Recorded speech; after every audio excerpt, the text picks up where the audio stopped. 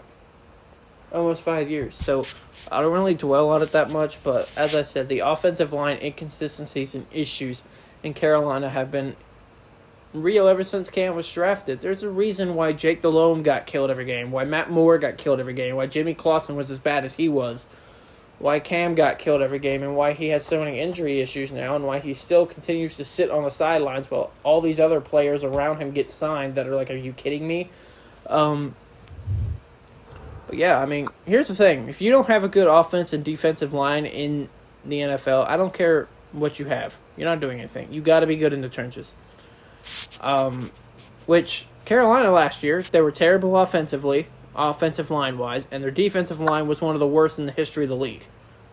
Which is why I still don't get why Dallas signed the 2 starters off of that defensive line, but hey, what do I know? And then, as far as Carolina goes, that's kind of my issue, is offensive line, and they continue to neglect it. I mean, they went all defense this past draft. That's like, you can't take one offensive lineman. Seriously, like one. Like, for the love of God. I'm so sick about preaching about this year after year after year after year about the Panthers' offensive line issues. Like, when's it going to change? All I ask. It just amazes me. And the fact that McCaffrey has rushed for over 1,000 yards each the past 2 seasons with that offensive line is amazing. But that just goes to prove how great Christian McCaffrey is. Yeah. That's true. Well, is that basically it for today? Yeah, man. I think that's going to do it for episode 3. Like I said, we were shorthanded again. It was just us two. But, Don't find on the list. like I said, episode 4 will be next week. Me and Carl are going to try to do one for just us. But hopefully we'll have 3 or 4 of us for one next week, too. But you can go follow us at Boyz the Podcast on Instagram and Twitter. And we'll see you guys next time. Yes, sir, boys. Catch y'all later. See you, big.